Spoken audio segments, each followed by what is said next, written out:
మానవజాతి పుట్టడానికి ఎంతో కాలం ముందు ఈ భూమిని ఏలిన రారాజులు డైనోసార్లు. అవి ఎలా పుట్టాయి, ఒక చిన్న జీవి నుండి అంత పెద్ద పర్వతాల సైజుకి ఎలా ఎదిగాయి, వాటి మధ్య జరిగిన భయంకరమైన యుద్ధాలు ఏంటి, చివరకు ప్రకృతి వాటిని ఎలా తుడిచిపెట్టేసింది. డైనోసార్ల సామ్రాజ్యం గురించి మీకు తెలియని ఎన్నో నమ్మలేని నిజాలను ఈ వీడియోలో తెలుసుకోబోతున్నారు. వీడియోని ఎక్కడ స్కిప్ చేయకుండా చివరి వరకు చూడండి. నేను మీ చలం, ఇక లేట్ చేయకుండా వీడియోలోకి వెళ్దాం.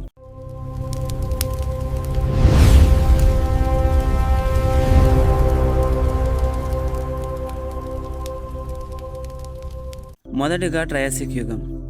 ఈ యుగంలో ఆర్కోసార్క్స్ అనే ఒక రకమైన సరీసృపాలు ఉండేవి. ఇవి కాలక్రమేణా రెండు గ్రూపులుగా విడిపోయి ఒక గ్రూపు నుండి నేటి మొసళ్ళు రాగా రెండవ గ్రూపు నుండి మొదటి డైనోసార్లు పుట్టాయి.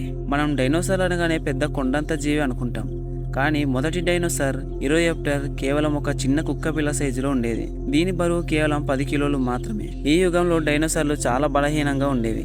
అవి ఇతర పెద్ద జంతువుల నుండి ప్రాణాలు కాపాడుకోవడానికి కాళ్లపై వేగంగా పరిగెత్తడం నేర్చుకున్నాయి. కాలక్రమేణా వాతావరణ మార్పుల వల్ల మిగతా జంతువులు అంతరించిపోగా డైనోసార్లు మాత్రం తమ సైజును పెంచుకుంటూ భూమిపైన పట్టును సాధించడం మొదలుపెట్టాయి. కాలచక్రం ముందుకు తిరిగింది. మనం ఇప్పుడు జురాసిక్ యుగంలోకి ఉన్నాం. ఈ సమయంలో భూమి మొత్తం దట్టమైన పచ్చని అడవులతో నిండిపోయింది.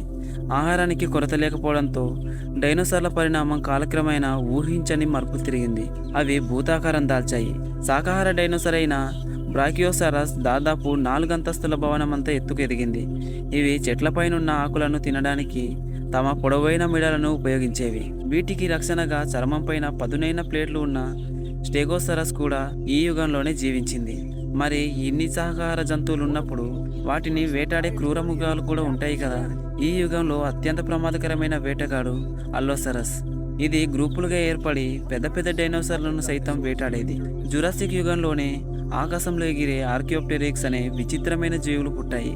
వీటికి పక్షుల రెక్కలు, ఈకలు ఉన్న నోట్లో మాత్రం డైనోసార్ లాగానే పదునైన పళ్ళు ఉండేవి. ఇది డైనోసార్ల నుండి పక్షులుగా ఎలా మారాయో చెప్పడానికి ఒక పెద్ద ఆధారం. ఇప్పుడు మనం డైనోసార్ల చివరి మరియు అత్యంత ఆధునితన యుగంలోకి అడుగుపెట్టాం. అదే క్రెటేసియస్ యుగం. ఈ యుగంలో భూమిపైన మొదటి పూల మొక్కలు, ఆధునిక వృక్షాలు పుట్టడం మొదలయ్యాయి. ఇక్కడే డైనోసార్ ప్రపంచానికి సుల్తాన్, చరిత్రలోని అత్యంత భయంకరమైన మాంసాహార జీవి రంగప్రవేశం చేసింది. అదే టీరెక్స్. టీరెక్స్ ఎంత భయంకరమైనదో తెలుసా? దీని పొడవు 12 మీటర్లు 9 టన్నులు ఉంటుంది. దీని నోట్లో 12 అంగుళాల పొడవైన పదునైన కూరలు ఉంటాయి. దీనికి ఉన్న అద్భుతమైన దృష్టి మరియు వాసన చూసే శక్తితో ఎంతటి జీవినైనా వదలకుండా వేటాడేది.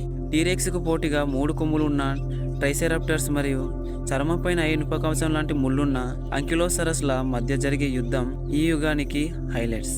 అదే సమయంలో అత్యంత తెలివైన గ్రూపులుగా వేటాడే వేలోసిరాప్టర్స్ కూడా జీవించాయి. జురాసిక్ పార్క్ సినిమాలో చూపించినట్టు వీటికి సాదా చర్మం కాకుండా నిజానికి ఒళ్ళంతా ఈకలు ఉండేవని సైంటిస్టులు కనుగొన్నారు. భూమిపైన డైనోసార్ల సామ్రాజ్యం చాలా బలంగా ఉంది.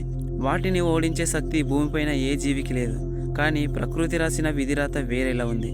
దాదాపు 6,60,00,000 సంవత్సరాల క్రితం అంతరిక్షంలో ఒక భారీ గ్రహశకలం భూమి వైపు దూసుకొచ్చింది. ఒక పెద్ద పర్వతం సైజులో ఉన్న ఆ గ్రహశకలం గంటకు 1000 కిలోమీటర్ల వేగంతో వచ్చి నేటి మెక్సికో ప్రాంతంలో ఢీకొట్టింది. ఆ ఇంపాక్ట్ ఎంత భయంకరమైనదో ఊహించడం కూడా కష్టమే.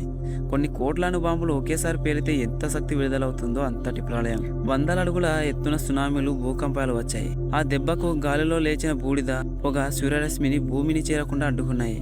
సంవత్సరాల తరబడి భూమిని చీకటిగా మార్చేసింది. చెట్లు చనిపోయాయి.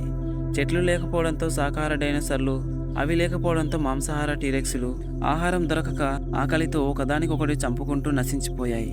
అలా 16 కోట్ల సంవత్సరాలు భూమిని ఏలిన మహాసామ్రాజ్యం కేవలం కొన్ని నెలల్లోనే మట్టిలో కలిసిపోయింది. కానీ కథ ఇక్కడితో ముగిసిపోలేదు.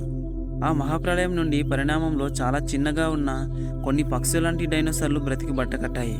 అవే కాలక్రమేణా పరిణామం చెంది ఈరోజు మనం చూస్తున్న కాకులు, పావురాలు, గ్రద్దలుగా మారాయి. మీ ఇంటి ముందు వాలిన పక్షి ఒకప్పుడు భూమిని ఏలిన డైనోసార్ల వారసుడి. మరో ముఖ్యమైన విషయం ఏమిటంటే, డైనోసార్లు అంతరించిపోవడం వల్ల అప్పటి వరకు భూమి లోపల దాక్కుని బ్రతికిన చిన్న చిన్న క్షీరదాలు బయటకు వచ్చాయి. వాటి నుండే కోతులు, ఆ తర్వాతి కాలంలో మనుషులు పుట్టారు.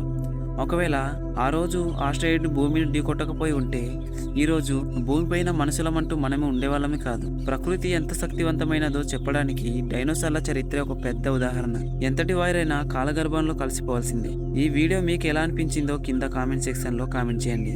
వీడియో నచ్చితే లైక్ చేసి మన ఛానల్ని సబ్స్క్రైబ్ చేసుకోండి. పక్కనున్న గంట సింబల్ని ఆల్లో పెట్టుకోవడం మర్చిపోకండి.